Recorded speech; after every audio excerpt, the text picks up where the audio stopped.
وَلَقَدْ يَسَّرْنَا الْقُرْآنَ لِلذِّكْرِ فَهَلْ مِن مُّدَّكِرٍ اللهم صل على محمد وعلى آل محمد وبارك وسلم۔ فعل کو سمجھنے کے لیے کہ فعل کس طرح سے معرض وجود میں آتا ہے عربی زبان کی گرامر کے مطابق، اس کو سمجھنے کے لیے ہم آپ کو تصوراتی طور پہ لیے چلتے ہیں چند لمحات کے لیے کسی بیکری میں۔ تصوراتی طور پہ کسی بیکری میں آپ کو سب سے پہلے جس چیز سے واسطہ پڑتا ہے وہ ہوتا ہے را مٹیریل، خام مال، وہ خمیر، وہ مواد جس سے بیکری کی مصنوعات تیار ہوتی ہیں، آٹا وغیرہ۔ نمبر 2، وہاں آپ کو واسطہ پڑتا ہے کچھ ڈائیوں سے، کسی دھات کے بنے ہوئے سانچوں سے۔ اور نمبر 3، جو بیکری کی مصنوعات ہوتی ہیں، کیک، پیسٹری وغیرہ، اس سے آپ کو واسطہ پڑتا ہے۔ بیکری کی مصنوعات تیاری کے جن مراحل سے گزرتی ہیں، ان میں سے سب سے پہلے ہم نے کہا کیا ہوتا ہے را مٹیریل، خام مال، خمیر، مواد۔ نمبر 2، کوئی سانچہ، کوئی ڈائی جس میں اس خام مال کو ڈالا جاتا ہے کوئی شیپ دینے کے لیے، اور وہ فائنل شیپ جو بن کر تیار ہوتی ہے وہ تیسرا مرحلہ ہے۔ وہ فائنل شیپ جو ہے، وہ آخری شکل، اس کو پھر استعمال کیا جاتا ہے کھانے میں یا ناشتے وغیرہ میں۔ بالکل اسی طرح سے فعل کی دنیا معرض وجود میں آتی ہے۔ پھر سنیے، تصوراتی طور پہ ہم نے کہا عملاً نہ چلے جائیے، ورنہ بیکری کی مصنوعات کھانے کو جی نہیں چاہے گا۔ بیکری والوں سے معذرت کے ساتھ تصوراتی طور پہ جائیے۔ سب سے پہلی چیز ہم نے کہا را مٹیریل ہوتی ہے، خام مال۔ پھر نمبر 2، سانچا یا ڈائی جس میں اس کو کچھ شیپ دینے کے لیے ڈالا جاتا ہے، اور نمبر 3 جو فائنل شیپ ہوتی ہے۔ اب ظاہر ہے کسی زبان کا خام مال، کسی زبان کا را مٹیریل کیا ہوتا ہے؟ اس زبان کے حروف تہجی، اس زبان کے الفابیٹ۔ عربی زبان کا خام مال کیا ہے؟ الف، با، تا، ثا، جیم، ہا، خا، جس سے کہ فعل نے معرض وجود میں آنا ہے۔ یہ کیا ہیں؟ عربی زبان کے حروف تہجی۔ اس کو ہم کیا کہیں گے؟ اس زبان کا را مٹیریل، اس زبان کا خام مال۔ اب ہوتا کیا ہے؟ کوئی سے 3 حروف اکٹھے ہوتے ہیں، کوئی سے 3 حروف ہم نے کہا اکٹھے ہوتے ہیں، 3 حرفوں کا ایک گروپ بنتا ہے۔ 3 حرف کیوں؟ 3 سے کم کیوں نہیں؟ 3 سے زیادہ کیوں نہیں؟ اس لیے کہ فعل میں کتنے حروف ہوتے ہیں؟ 3۔ کوئی سے 3 حروف کا ایک گروپ بنتا ہے، 3 حرفوں کا ایک گروپ، وہ کیا کہلاتا ہے؟ فعل کا را مٹیریل۔ نون صاد را مثال کے طور پہ یہ 3 حروف اکٹھے ہوئے، اس کا ایک گروپ بنا، اس کو کہیں گے فعل کا مواد، فعل کا خام مال۔ ہم نے کہا 3 حروف کیوں؟ اس لیے کہ فعل میں کتنے حروف ہوتے ہیں؟ 3۔ فا کو ہٹا دیا جائے تو کیا رہ جائے گا؟ ال۔ این کو نکال دیا جائے تو کیا رہ جائے گا؟ فل۔ لام کو نکال دیا جائے تو کیا رہ جائے گا؟ فعل کو معرض وجود میں لانے کے لیے کتنے حروف کی ضرورت ہوتی ہے؟ 3۔ نمبر 2، فعل کے سانچے، فعل کی ڈائیاں۔ فعل کی ڈائی کس سے بنتی ہے؟ فا عین لام سے۔ فا عین لام سے کیوں؟ اس لیے کہ فعل میں کون کون سے 3 حروف ہوتے ہیں؟ فا عین لام۔ فعلا یہ ایک سانچہ ہے، ایک ڈائی ہے، جس میں ہم نے ڈالنا ہے نون صاد را کو، اس را مٹیریل کو۔ اب جو نوک پلک ڈائی کی ہوتی ہے وہی نوک پلک بن جاتی ہے اس مواد کی، اس را مٹیریل کی، جس کو اس میں ڈالا جاتا ہے۔ کسی ڈائی کے کسی سانچے کے 3 کونے ہوں تو اس ڈائی میں سے جو چیز ڈال کر گزاری جائے گی اس کے بھی کتنے کونے بن جائیں گے؟ 3۔ کوئی سانچہ اس طرح کا ہے یا کوئی ڈائی کہہ لیجیے اس طرح کی ہے تو ظاہر ہے جو مواد، جو مٹیریل، جو خام مال اس میں ڈالا جائے گا اس کی شیپ بھی اسی طرح کی بن جائے گی، اس کی نوک پلک بھی اسی طرح کی بن جائے گی اور بسکٹ اسی طرح کا تیار ہوگا۔ اب فعل، بتائیے اس کی نوک پلک کیا ہے؟ اس کی نوک پلک جس کی حرکتیں جو زبر زیریں ہوتی ہیں وہی نوک پلک، جو نوک پلک فعل کی ہے وہی نوک پلک بن جائے گی نون صاد را کی۔ اب بتائیے نون صاد را کو فعل کی ڈائی میں سے گزارا جائے تو کیا شکل بنے گی نون صاد را کی؟ نصارہ۔ اب یہ را مٹیریل ہے، یہ ڈائی ہے اور یہ فائنل شیپ ہے۔ یہ تو انگلش کے الفاظ ہیں، یا زیادہ سے زیادہ ہم اردو زبان کے الفاظ ابھی ہم نے استعمال کیے۔ یہ خام مال ہے، یہ سانچہ ہے اور یہ آخری شکل ہے۔ عربی گرامر کی اصطلاح میں ان تینوں مراحل کو، ان تینوں سٹیجز کو کیا کہیں گے؟ نون صاد را جو را مٹیریل ہے اس کو کہیں گے فعل کا مادہ۔ یہ فعل کا مادہ ہے، فعل کا مواد، فعل کا خمیر، خام مال۔ یہ جو ڈائی ہے اس کو کہیں گے وزن، وزن، پیمانہ، میجرمنٹ کرتا ہے ہر پیمانہ۔ کس طرح جو ڈائی ہوتی ہے وہ بھی پیمائش کرتی ہے، ہر ڈائی میں اتنا ہی مواد آپ ڈال سکیں گے جتنا اس میں آ سکتا ہے۔ وہ بھی ایک قسم کا کیا ہوتا ہے؟ پیمانہ ہوتا ہے۔ ڈائی بھی ایک قسم کی کیا ہوتی ہے؟ پیمائش ہوتی ہے۔ وزن، یہ جو فائنل شیپ ہے جو کسی ڈائی میں ڈھل کر تیار ہوئی ہے، ڈھل کر تیار ہونے والی چیز کو عربی زبان میں کہتے ہیں سیگا۔ سیگا کا معنی ہی کیا ہوتا ہے؟ ڈھلی ہوئی چیز، ڈھلا ہوا لفظ۔ نون صاد را یہ خام مال ہے، اس کو آپ نے ڈائی میں ڈالا، ڈائی میں سے ڈھل کر میلٹ ہو کے جو شیپ تیار ہوئی نصارہ، اس کو کیا کہیں گے؟ فعل کا سیگا۔ تو یہ 3 مراحل ہیں، سب سے پہلے خام مال، پھر ڈائی، پھر فائنل شیپ۔ عربی گرامر کی اصطلاح میں سب سے پہلے مادہ، مواد، پھر وزن اور پھر سیگا۔ ابھی ہم نے کیا کہا تھا کہ جو فائنل شیپ ہوتی ہے وہ قابل استعمال ہوتی ہے۔ کچا آٹا تو کوئی نہیں کھاتا، کوئی نہیں استعمال کرتا جب تک اسے ڈائی میں سے گزار کے فائنل شیپ نہ دے دی جائے۔ نون صاد را یہ خام مال ہے، اس کا کوئی معنی نہیں ہے۔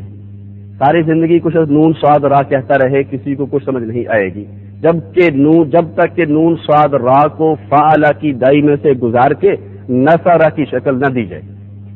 اب نصارہ یہ فائنل شیپ ہے، اس کو آپ استعمال کیجئے عربی زبان کی گفتگو میں، عربی زبان کی تحریر میں، تقریر میں، عربی زبان کی عبارتوں میں نصارہ استعمال ہوتا ہے، نون صاد را نہیں۔ قرآن پاک میں لقد نصرکم اللہ ببدر، نصارہ استعمال ہوا۔ تو یہ جو فائنل شیپ ہوتی ہے، آخری شکل جس کو سیگا کہتے ہیں، وہ قابل استعمال ہوتی ہے، وہ ہم استعمال کرتے ہیں اپنی عبارتوں میں، گفتگو میں، تقریر میں، تحریر میں۔ اب فعل تینوں حرفوں کے اوپر زبر ہے۔ بعض اوقات کوئی فعل فعل کی بجائے فاعلہ کے وزن پر استعمال ہوتا ہے، فاعلہ کی ڈائی میں سے گزر کر استعمال ہوتا ہے۔ وجہ کیا ہے ابھی ہم بتاتے ہیں۔ اسی طرح فعلہ، فعلہ، وجہ تو ہم بعد میں بتائیں گے، اتنی بات بتا دیجئے جو کچھ ہم پڑھ چکے ہیں اس کی روشنی میں۔ شین را با، 3 حرفوں کے اس گروپ کو، یا کہہ لیجئے فعل کے اس مادے کو فاعلہ کی ڈائی میں سے گزار کر فعل کی دنیا میں اندر لایا جائے تو بتائیے شین را با کی کیا شکل بن چکی ہوگی؟ شریبہ. بتائیے واد اینڈ فا، یہ 3 حروف ہیں، 3 حرفوں کا ایک گروپ ہے، فعل کا یہ مادہ ہے. اس کو فاؤلا کی ڈائی میں سے گزارا جائے تو اس کی کیا شکل بنے گی؟ واؤفا. اس بات کو سمجھنے کے لیے ان 3 مثالوں پہ غور کیجئے. یہ کیا لکھا ہوا ہے؟ پڑھا. یہ پیا اور یہ ہے سنا. غور کیجئے، تینوں فعل ہے. پڑھا کام ہے، جس لفظ میں کسی کام کا ذکر ہو اس کو کیا کہتے ہیں؟ فعل. پڑھا یہ کام ہے زبان کا. پیا یہ کام ہے ہونٹوں کا. سنا یہ کام ہے کس کا؟ کانوں کا. تینوں میں کسی کام کا ذکر ہے، تینوں کا تعلق فعل سے ہے. اس فعل میں شروع میں کیا ہے؟ زبر. اس فعل کے شروع میں زیر اور اس فعل کے شروع میں پیش. تینوں فعل ہیں، تینوں میں سے پہلا استعمال ہو رہا ہے زبر کے پیش کے ساتھ، زبر کے ساتھ، تیسرا زیر کے ساتھ اور دوسرا زیر کے ساتھ اور تیسرا پیش کے ساتھ. اب کوئی شخص اگر یہ کہے کہ خالد نے پانی پیا کی بجائے پانی پویا بھی تو ہو سکتا تھا. کوئی شخص اپنے آپ کو اسی الجھن میں مبتلا کر دے، فلسفیوں کی طرح سوچنا شروع کر دے کہ جناب پیا کیوں، پیا یا پویا بھی تو کہا جا سکتا تھا، تو وہ اسی الجھن میں رہے گا، اردو زبان نہیں سیکھ سکے گا.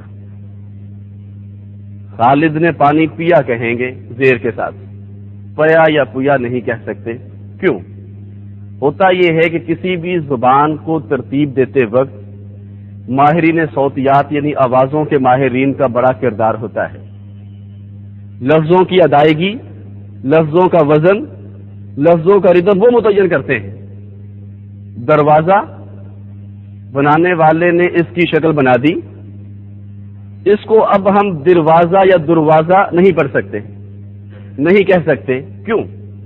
ہمیں اس لفظ میں تبدیلی یا ترمیم کا کوئی اختیار نہیں ہے.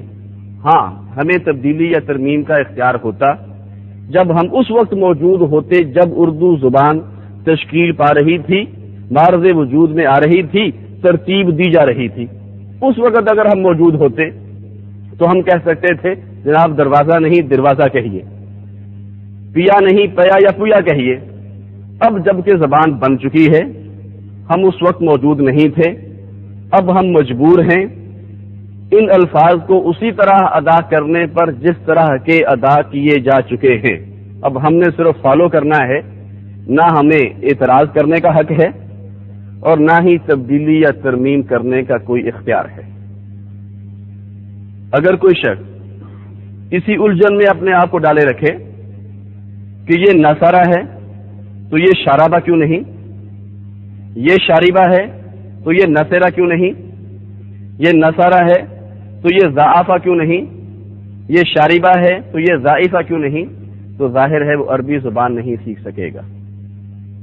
جس طرح ہم نے کہا کوئی شخص فلسفیوں کی طرح یہ سوچنا شروع کر دے کہ جناب خالد نے قرآن سنا کیوں نہیں، اور خالد نے قرآن سنا کیوں ہے، قرآن سنا کیوں نہیں، سنا کیوں نہیں کہا جا سکتا، تو ظاہر ہے وہ اردو زبان نہیں سیکھ سکے گا، اسی الجھن میں رہے گا. اب اردو زبان میں جو تبدیلی ہوتی ہے فعل میں وہ کہاں ہوتی ہے؟ شروع میں. کبھی پہلے حرف پہ زبر آ جاتی ہے، کسی فعل میں پہلے حرف کے نیچے زیر آ جاتی ہے اور کسی فعل میں پہلے حرف پہ پیش آ جاتی ہے. عربی زبان میں جو تبدیلی ہوتی ہے وہ کہاں ہوتی ہے؟ درمیان میں، دوسرے حرف پہ. کیسے؟ نصارہ میں درمیان والے حرف پہ کیا ہے؟ زبر ہے، شاریبہ میں زیر ہے اور ضعوفہ میں کیا ہے؟ پیش ہے. اس سے کیا ثابت ہوا کہ عربی زبان میں کسی فعل میں درمیان والے حرف پہ زبر ہوگی، کسی میں زیر ہوگی، کسی میں پیش ہوگی. ماہرین صوتیات کو آوازوں کے ماہرین کو جس لفظ کی جو ادائیگی اچھی لگی انہوں نے اس کو چوز کر لیا. ہم نے کہا کوئی اعتراض کا یا تبدیلی کا حق اور اختیار نہیں ہے. اس وقت اگر ہم موجود ہوتے جب یہ زبان بن رہی تھی پھر ہم اپنی رائے دے سکتے تھے. اب اپنی رائے ہمیں دینے کا کوئی حق نہیں ہے. اگر کوئی شخص یوں کہتا ہے دروازہ بند کرو کی بجائے دروازہ بند کرو، سننے والے کو سمجھ تو آ جائے گی، اس بات کی بھی سمجھ آ جائے گی کہ کہنے والا کیا کہنا چاہتا ہے، لیکن ساتھ ہی اس بات کی بھی سمجھ آ جائے گی کہ جناب کو اردو زبان نہیں آتی، یہ سرحد پار سے آئے ہوئے لگتے ہیں. اس بات کی بھی ہم نے کہا سمجھ آ جائے گی کہ وہ کیا چاہتا ہے، اور ساتھ ہی اس بات کی بھی سمجھ آ جائے گی کہ جناب کی اردو زبان پہ گرفت مضبوط نہیں ہے. اگر کوئی شخص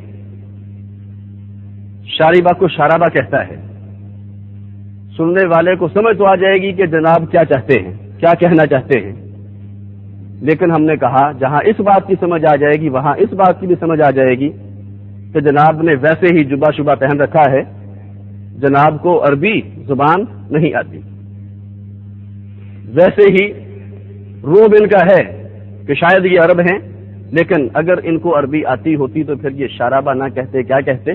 شاربہ. وہ کسی نے پوچھا تھا کہ جناب اگر شاربہ کی بجائے شارابہ کہہ دیا جائے پھر کیا معنی ہوگا؟ تو پھر کیا معنی ہوگا اس کا جواب دیا تھا، پھر اس کا معنی ہوگا اس نے پیا کی بجائے اس نے پیا. اب ظاہر سمجھ تو آ جائے گی ہم نے کہا، لیکن اس زبان کی اس لفظ کی ادائیگی غلط ہوگی. تو پیا کی بجائے خالد نے پانی پیا جو شخص کہتا ہے وہ بالکل اسی طرح ہے جس طرح کو عربی زبان میں شاربہ کی بجائے کیا کہتا ہے؟ شارابہ. کچھ صاحب تھے، بڑا انہوں نے جبہ شبہ پہن رکھا تھا یا ٹوپی شوپی پہن رکھی تھی. وہ آ رہے تھے، ایک استاد صاحب حدیث کا سبق پڑھا رہے تھے طلبہ کو. انہوں نے دیکھا کہ بہت بڑے کچھ شیخ الحدیث آ رہے ہیں، وہ احتراماً خاموش ہو گئے. انہوں نے اپنے پاس بٹھا لیا، کچھ دیر بیٹھے رہے. انہوں نے پوچھا جناب کا اس میں گرامی کیا ہے؟ تو وہ کہنے لگے میرا نام یوسف ہے جی. تو وہ کہنے لگے پڑھو پڑھاؤ یہ تو یوسف ہی ہے. تو جو شخص شاربہ کی بجائے شارابہ کہتا ہے ہم نے کہا سننے والے کو سمجھ تو آ جائے گی، لیکن ساتھ ہی اس بات کا بھی پتہ چل جائے گا کہ وہ یوسف صاحب نہیں یوسف صاحب ہے. بہرحال نصارہ، شاربہ، ضعفہ تینوں فعلوں پہ آپ غور کیجئے. پہلے فعل میں دوسرے حرف پہ زبر ہے، دوسرے فعل میں دوسرے حرف کے نیچے زیر ہے، اور تیسرے فعل میں دوسرے حرف پر پیش ہے. بالکل اسی طرح جس طرح اردو زبان میں کچھ فعلوں کا آغاز زبر سے ہوتا ہے، کچھ کا زیر سے، کچھ کا پیش سے. زبر کی مثال پڑا، اس کو پڑا یا پڑا نہیں کہا جا سکتا. زیر کی مثال پیا، اس کو پیا یا پویا نہیں کہا جا سکتا. پیش کی مثال سنا، اس کو سنا یا سنا نہیں کہا جا سکتا. اگر اردو زبان والے اپنا یہ حق محفوظ رکھتے ہیں کہ وہ کسی قسم کی تبدیلی یا ترمیم نہیں دینا چاہتے یا کرنے کی اجازت نہیں دیتے، تو پھر عربی زبان والوں کے پاس بھی یہ حق ہے کہ وہ نصارہ کو نصیرہ، شاربہ کو شارابہ اور ضعفہ کو ضعافہ کہنے کی اجازت نہ دیں. اسی بحث کو لے کے انشاءاللہ العزیز ہم آگے لے کر چلیں گے. کل خلاصہ صرف اتنا ہے کہ فعل کس طرح سے مارد وجود میں آتا ہے. کوئی سے 3 حروف اکٹھے ہوتے ہیں، اس کو فعل کا مادہ کہا جاتا ہے. ان 3 حرفوں کو کچھ شیپ دینے کے لیے، کچھ شکل دینے کے لیے کسی ڈائی میں سے گزارا جاتا ہے. وہ ڈائی فا اینڈ لام سے بنتی ہے. اس ڈائی کو فعل کا وزن کہتے ہیں. جو فائنل شیپ تیار ہو کر سامنے آتی ہے وہ اس کو کیا کہتے ہیں؟ سیگا. اور سیگا جو ہے وہ فاعلہ کے ردم پر بھی ہو سکتا ہے، فاعلہ کے ردم پر بھی اور فاعلہ کے ردم پر بھی. بالکل اسی طرح جس طرح پڑھا، پیا اور سنا میں اختلاف ہے، اسی طرح نصارہ، شاربہ اور ضعفہ میں اختلاف ہے.